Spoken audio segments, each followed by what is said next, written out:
recordar esta fecha histórica que realmente se está olvidándose en las mentes de nuestra juventud y de nuestra tierra misma. Yo creo que también inclusive de las autoridades. Son este 26 de mayo que se viene a cumplir 50 años. Es toda una vida. Pensar que hace 50 años teníamos que enfrentarnos a las huestes de un dictador y que quería definitivamente acabar con la gente y con el pueblo y con las mujeres, de protestar contra un impuesto realmente que no era correcto lo que querían hacer con nosotros, imponer un impuesto de 2 sucres a toda persona que cruzaba el puente de Rumichaca. Ese es el detonante definitivamente para que nuestro pueblo proteste por este impuesto. Al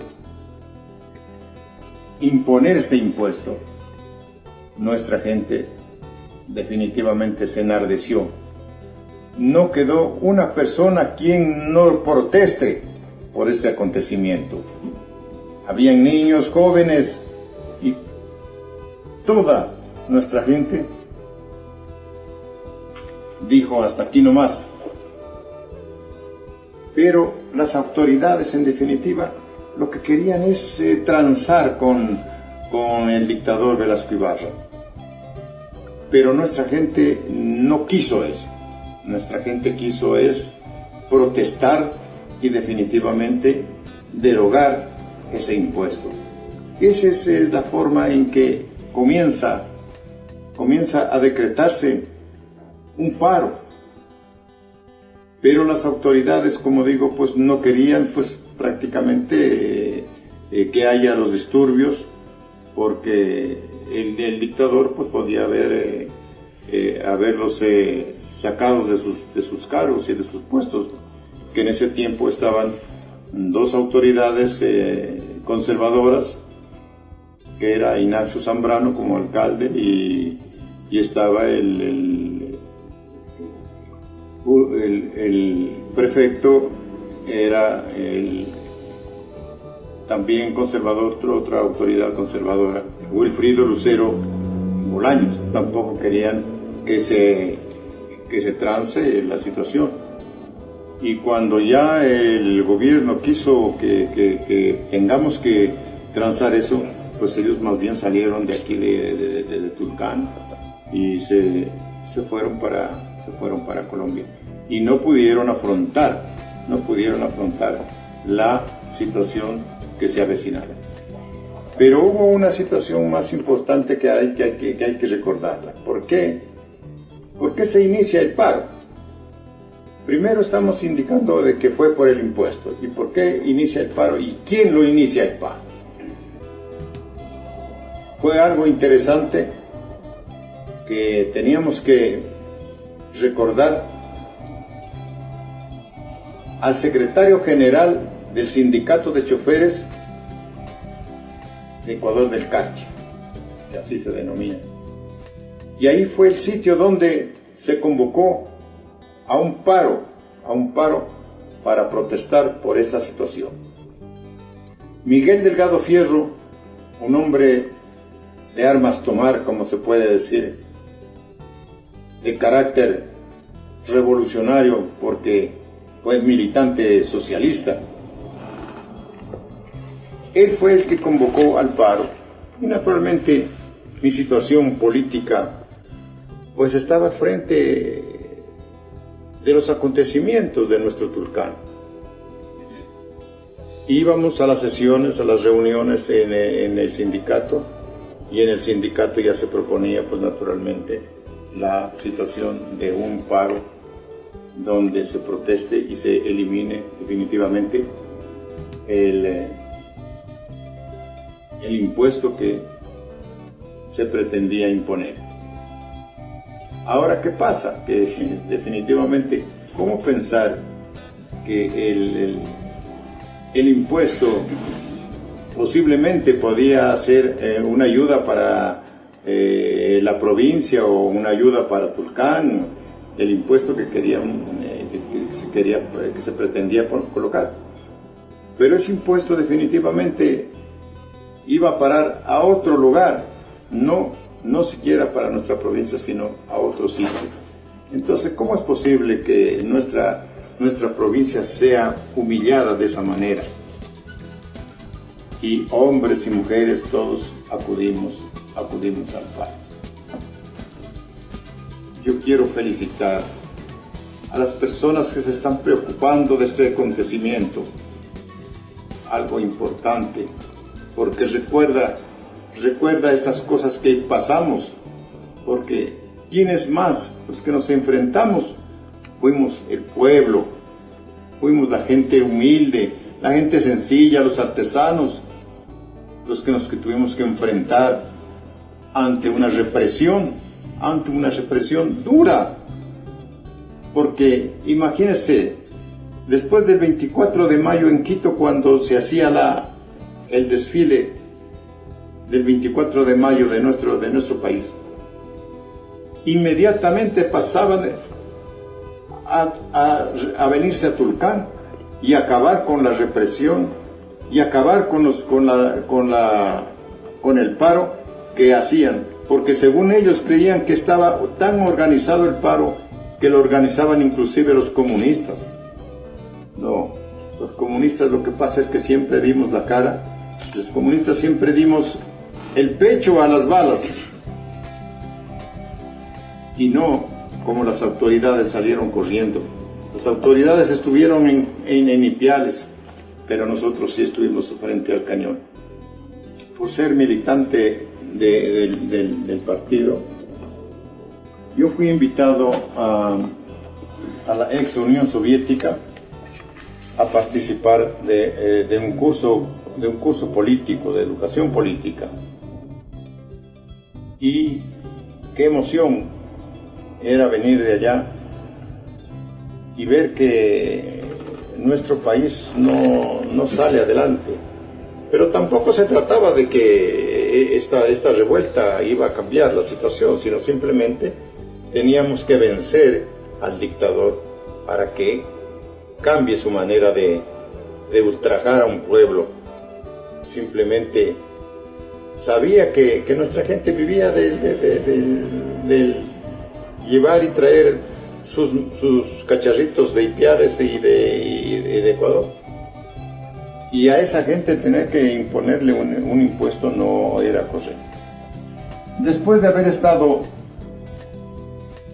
en las manifestaciones, luchando juntos con las mujeres, juntos con los jóvenes, a lo largo y ancho de nuestra ciudad, porque se daban reuniones, se daban comentarios alrededor de nuestra ciudad, y ver, por ejemplo, un caso que me topé en el Parque Central, cuando una señora, casi de edad avanzada, iba en su chalina llevando un galón de agua y por delante un marcado piedras, y decía: vamos muchachos, vamos hijitos, vamos. Eso llenaba de espíritu rebelde, no revolucionario, sino rebelde, rebelarnos a esta situación. Es por eso que alguien de aquel momento decía: yo sé que vienen ya los paracaidistas, vienen las fuerzas especiales, venían las fuerzas especiales del país a sofocar, dizque, el gran paro de los carchenses. Entonces, cuando uno de los compañeros choferes dice: yo sé dónde hay armas y voy a traerlas. Y es por eso que lograron traer unas carabinas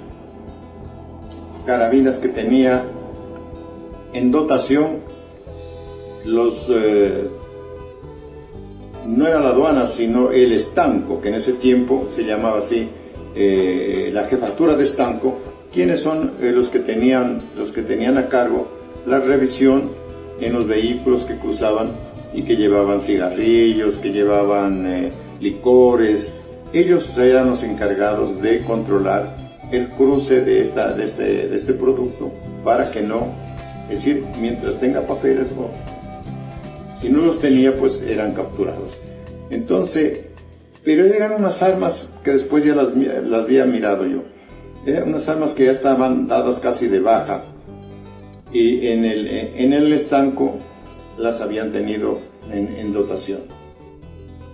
Esas armas fueron las que los compañeros choferes llegaron hasta el Parque Central con las armas y empezaban a repartir a la juventud. Es decir, había una efervescencia en ese momento que la juventud quería, como que le daban terno nuevo, como que le daban un juguete, y todo el mundo quería tener un arma. Pero había muchas de las armas, porque ya las miraba ahí. Inclusive entramos todos cogidos las armas. Entramos a las ondas carchenses, a la emisora Ondas Carchenses, que estaba justo en la esquina del municipio, ahí en el edificio de la curia. Ahí era la emisora Ondas Carchenses, y ahí estaba don Fausto. Y entonces don Fausto, mira, compañeros, dice, ¿qué pasa con todo este armamento? ¿Qué vamos a hacer? Y a mí, que me queda viendo a mí, porque era mi gran amigo. Y un homenaje a ese líder y amigo en este momento.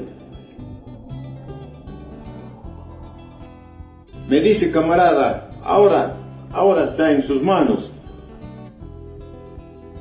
Vamos a enfrentar la situación. Y ahí es cuando empiezo a mirar las armas. Pero muchas de ellas estaban sin mira telescópica. Sí, sin mira. No telescópica. Telescópica tenían los militares. Y nosotros con esos armamentos que realmente no daba para un enfrentamiento realmente, ¿no? Pero había el espíritu rebelde de nuestra gente de armarnos con esas escopetas. Yo logré coger una de las mejores porque yo conocía de las armas. Y por decir eso, que yo conocía, me costó un golpe en la cabeza, que me sangraron, que me decían que yo me había preparado para conocer las armas. Y yo les dije a los militares que sí, yo conocía. ¿Por qué? Porque yo hice la conscripción, señor, yo hice la conscripción. Fui a hacer la conscripción, y entonces por eso conocía de las armas que teníamos nosotros. Bien, ese fue un momento en que ya nos armamos. ¿Y quiénes nos abastecían con la munición? Porque eso era otro interrogante de quienes nos abastecían con la munición. Y les digo, pueblo tulcaneño, la munición la tenía el club de tiro, porque en aquella época formaban los mismos militares clubes de tiro en diferentes lugares, para que la gente haga de los clubes de tiro como una distracción de saber manejar un arma. Y es ahí cuando nos abastecieron con algunas municiones. Y municiones nos llegaba de parte de jóvenes, de parte de niños, de parte de varias personalidades que tenían. En ese tiempo tenía el almacén don Julio Riofrío, también vendía armamento, y también tenía municiones. Es decir, tuvimos un momento determinado, teníamos las municiones, sí las teníamos. A enfrentar con nosotros eran los paracaidistas, porque ya empezaron a llegar. Yo sé, yo no estuve en el aeropuerto, pero en el aeropuerto hubo una cosa extraordinaria. ¿Cuál fue? Y ese es el homenaje a nuestras mujeres. ¿Quiénes? Las mujeres carchenses, las mujeres cacharreras, esas mujeres que se tendieron en el piso, que se tendieron en la pista para no dejar aterrizar el avión de los paracaidistas. Que me perdonen las mujeres, pero hoy ya no se encontrará de aquellas mujeres.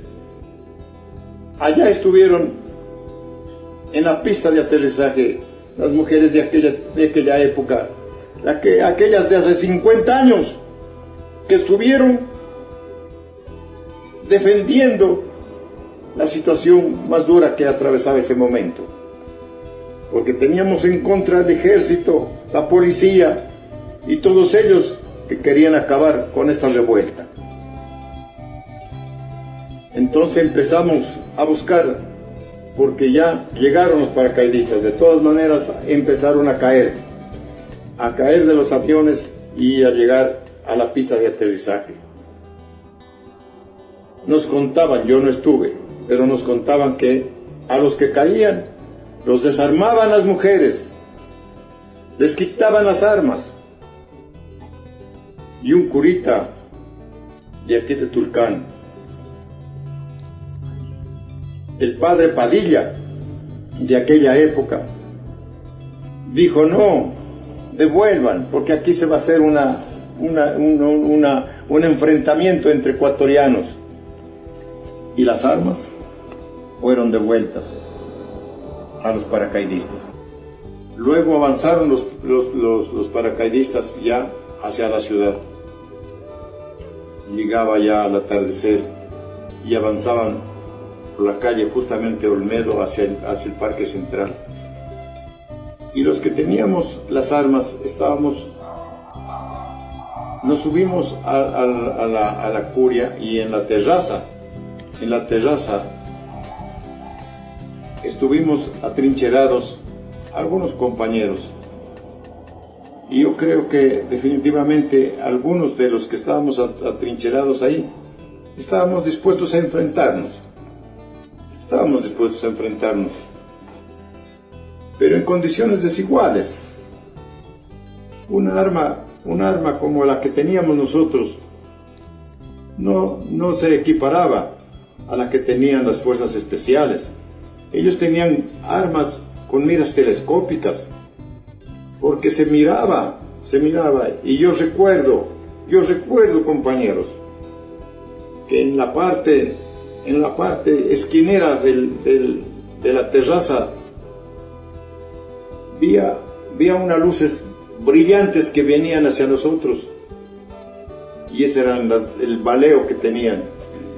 Hoy por lo menos ya está adecuado la esquina de la terraza, porque hasta hace poco todavía estaban las huellas de las balas. Y ahí sucedió un acto que lo voy a relatar, que lo quiero decir con mucha pena, con mucho dolor, pero con valor. Estábamos en el sitio, y esa terraza, ese filo, creíamos que ese era un lugar que nos estaba defendiendo a nosotros, que nos estaba amparando a nosotros, porque desde ahí. Pero definitivamente no era, no había sido ni siquiera de ladrillo. Era no sé si de adobes o de nada que nos podía defender a nosotros. ¿Por qué? Porque les quiero comentar el momento más duro, más triste.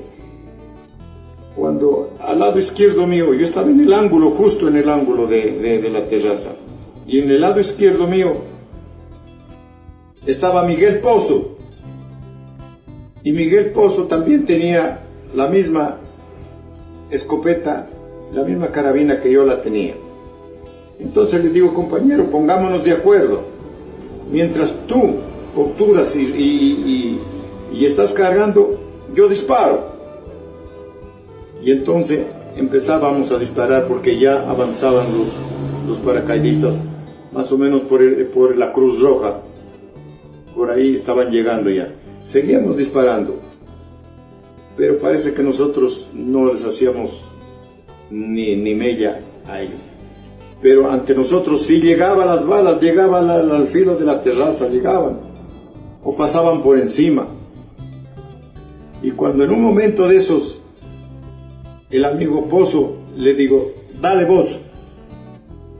Él alza la cabeza para disparar, y yo me quedé esperando de que él dispare. Lo regreso y lo miro, y él había recibido un balazo en la frente, en la parte derecha, en esta parte más o menos. Y habían estado disparando cuando después nos dijeron que los militares tenían un arma en dotación, unas municiones en dotación, la que se llamaba Dundum. Un arma, una munición letal, que topaba el cuerpo y luego explotaba. Qué terrible. Cuando lo miro a Miguel, que se derramaba, y le alzo a ver la cabeza, era una zanja así, el cerebro, era una zanja, y con algo, como algo de su cerebro que estaba ya abierto y blanqueaba, y se derramó. Cuando yo me acerco hacia él a cogerlo y grité, compañeros, ayuden, porque le dieron al compañero. Y el momento que yo hago eso, me pasa una bala y atraviesa el muro y me va llevando la chompa. Porque de lo contrario, si yo me hubiese quedado frente, tal vez ya no estuviera para contarles este acontecimiento hoy. Hace 50 años que Galo Benavides hubiese muerto también. Y ahí es cuando llega Osvaldo Rosero, también dice, llevémoslo al hospital, vamos llevándolo al hospital, lo sacaban, pero iba sangrando por ahí y por las gradas hasta que ya el compañero, no sé si lo llevaron al hospital o no lo llevaron, pero el compañero ya había muerto. Luego nosotros empezamos a bajarnos ya del parque, de la terraza, porque los paracaidistas ya se tomaron prácticamente el parque central y se empezaron a entrar ya al edificio de la CURI. Y toda la gente que estaba allá en la parte de arriba ya se iba. Yo no sé cómo, tenía una conexión hacia la iglesia, y para la iglesia se fueron y desaparecieron mucha gente. Yo y Osvaldo Rosero bajamos hacia el segundo piso, donde vivía una familia, que uno de ellos, un ingeniero profesor de La Salle. Dejamos ya las armas, ya las abandonamos, las dejamos en un banco, en lugar, ahí abandonamos prácticamente las armas y entramos a la casa de esta familia. Y pensamos de que ahí en nuestra familia nos podía dar albergue, nos podía dar ahí un poco de ayuda, y tal vez los paracaidistas ya no entren ahí. Pero no fue así. Los paracaidistas no dejaron una sola puerta sin romperla y sin ingresar a todo el edificio. Y luego ahí nos encontraron a nosotros, juntamente con la familia, estuvimos sentados con ellos. Y entonces nos dijeron que si nosotros habíamos estado en la parte superior. Yo y Osvaldo dijimos que no. Pero hubo una cosa que nos delató. una cosa que nos delata ese momento. Cuando les dice, señores, a ver, alcen la planta de los pies. Claro que la familia que estaba ahí pues estaba limpia de los pies, pero en la parte superior había habido cal y dejamos huellas nosotros. Cuando me alzaron el pie a mí, me encontraron que mi planta de pie estaba con cal. Entonces me dijeron, este ha estado arriba, golpéelo, llévelo. Y fueron unos tulcaneños, fueron carchenses los que me golpearon. Y estaban ellos, yo creo que es cierto que cuando estas fuerzas especiales están en actividad, están drogados. Tenían los ojos desorbitados. Y luego uno de ellos, siendo de aquí del Cachi, de la familia Villalba, son los dos hermanos Villalbas los que estaban en las fuerzas. Y ellos nunca fueron tocados, más bien les dieron puestos, cargos les dieron a ellos, siendo carchenses. Y ellos, yo desde muchos años atrás siempre los acusé, que ellos eran los que me torturaron, que ellos fueron los que me ultrajaron, pero nunca hubo ni los derechos humanos, ni autoridades, ni nadie quien defienda a nosotros, sino más bien a ellos los premiaron.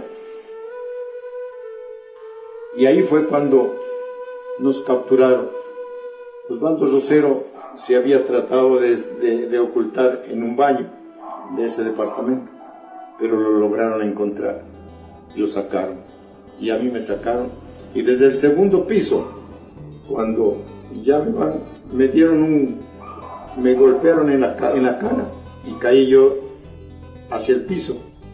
Estaba sangrando completamente de boca y nariz porque me dieron un culatazo de hierro, porque esas armas que tenían eran la culata de hierro. Y luego nos lanzaron hacia un camión, y en ese camión nos llevaron al batallón Galo Molina, acá en Putay. Y ahí empezó otra odisea contra nosotros. Una situación dura que la recuerdo tanto. Nos empezaron a golpear tan duramente, nos empezaron a desnudar, y como en las películas, nos tenían desnudos en el piso y alrededor nuestro decían, miren, estos son los comunistas, a estos hay que acabar. Y mientras tanto yo estaba casi moribundo, porque hecho de estar boca arriba y con un golpe ensangrentado, estaba yo casi muriéndome, y botaba sangre por boca y nariz. Sin embargo, uno de ellos mismos, sin darse cuenta, me aplasta, me dice, muérete, hijo de puta. Me pegó en el estómago, y ese momento se me salió todo lo que estaba yo atrancado y me dio la posibilidad de respirar, más bien. Y se fueron ellos, y alguien me llevó a unas duchas ahí y me estaba aseando, y me estaba cubriendo de ropa. Y toda la noche pasamos torturados, que hasta ahora quedan huellas de mis manos. Eso fue duro. Y decía que no solamente eso iba a pasar con nosotros de torturarnos, sino que también iba en busca de mi familia, e iban a hacer, porque nosotros les habíamos declarado la guerra a ellos. Palabras de los militares. Ahí recuerdo que llegó también capturado el doctor Hugo Ruiz, y él se debe acordar de lo que yo le dije.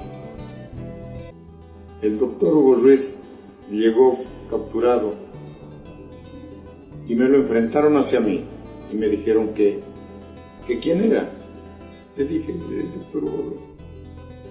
Él les daba armas a ustedes, él les daba municiones a ustedes. No. ¿Cómo podía decir yo que sí era cierto? No, todo lo contrario. Fue mentir. Y luego de eso, no sé qué pasó con él, pero también fue llevado preso. Nos fuimos hacia un lugar del batallón y ahí nos torturaban y nos hacían preguntas. Y ellos creían que nosotros habíamos organizado todo esto. No, fue el pueblo en general. Fue todo el pueblo en que luchaba contra esta forma de querer imponer un impuesto a través de esta situación. Es por eso que al otro día nos llevaron a Quito. Yo estaba amarrado, ensangrentado, golpeado. Fue el único que no me fotografiaron, inclusive en Quito, porque tanto golpe que recibí, no fue posible que me fotografíen para tenerme como alguien peligroso.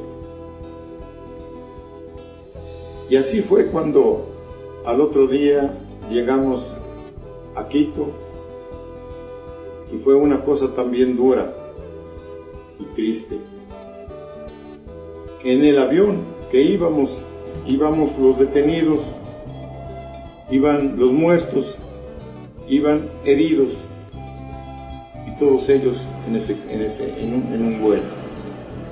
Al llegar al aeropuerto, bajaron con honores, creo que a un policía, bajaron los heridos, y a nosotros nos empujaron del avión,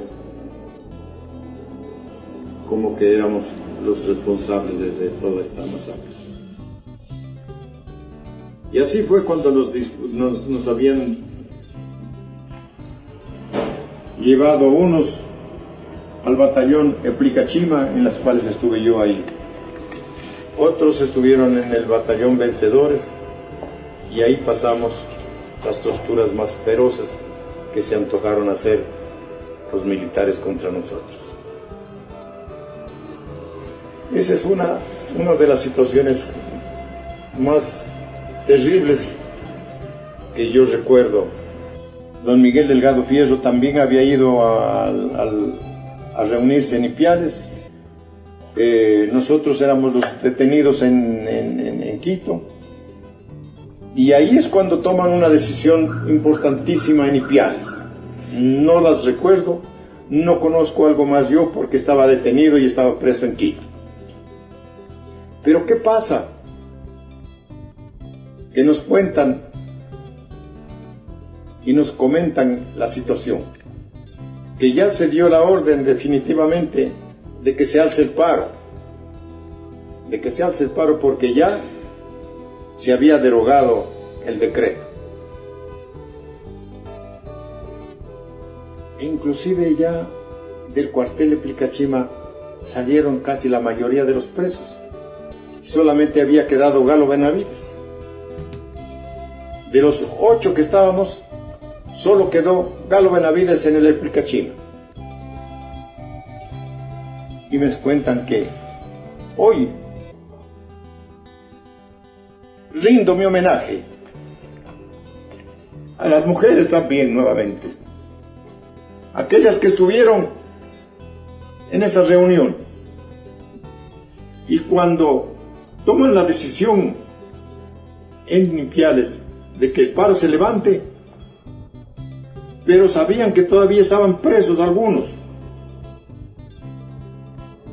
y sin embargo el planteamiento había sido de que a nosotros se nos deje, que a nosotros no nos acusaban por participación en el paro, a nosotros se nos acusaba por ser comunistas, y que se iba a contratar 1 o 2 abogados para que nos defiendan. ¿Pero que nos defiendan de qué? O sea que tener en la mente una ideología es un crimen. Entonces, ¿por qué no nos perseguían a los conservadores? ¿Por qué no los perseguían a los demás partidos políticos?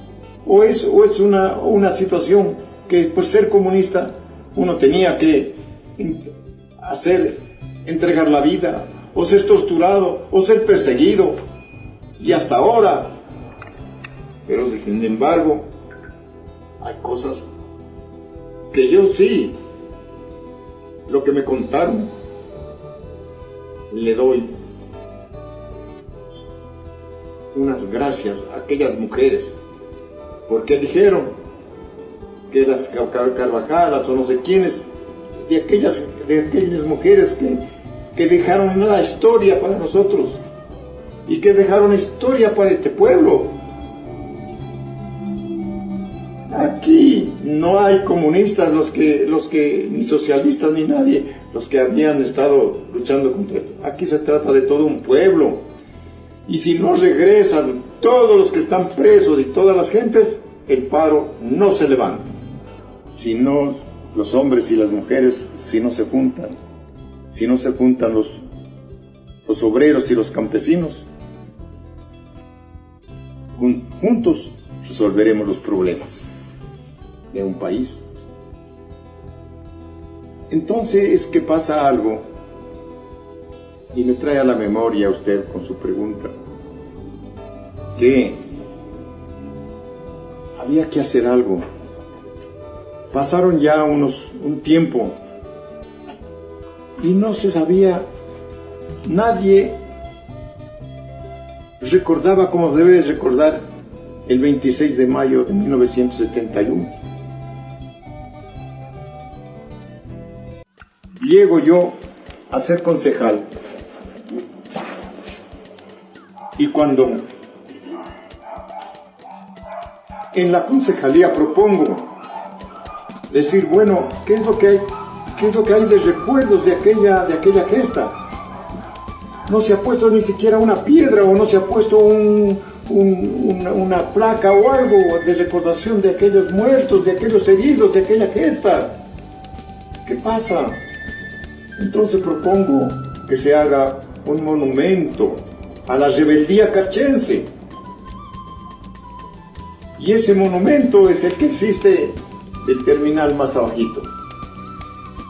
Entonces hubo un concurso en el municipio, de que cada concejal proponga un formato de algo que represente la lucha de los carchenses. Que eso se diga, es en homenaje a la rebeldía carchense. Y ese monumento fue el que ganó, el que propuse yo. Y recién en el año 2000, en agosto 6 del año 2000, se inaugura el monumento. Y eso lo habla la prensa, el periódico La Prensa, el Interdiario del Carchi. Aquí es cuando dice, se inaugura monumento a la rebeldía carchense. Y ya estaba de alcalde, que en paz descanse, el doctor Villacrés. Y ahí se inaugura el monumento. Con eso dejamos en claro de que ese monumento representa la rebeldía carchense. Ese monumento representa a los jóvenes que deben seguir las huellas de una lucha rebelde, de una lucha honesta, como ese hombre. Hay que ser valientes, porque la vida es corta, compañeros jóvenes. Y como decía un expresidente de la República, la vida no se la compra con dinero,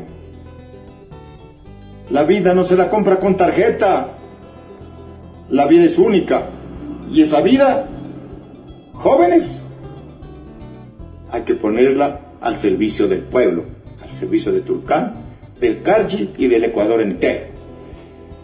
y viva 50 años de la revolución, de la gesta heroica.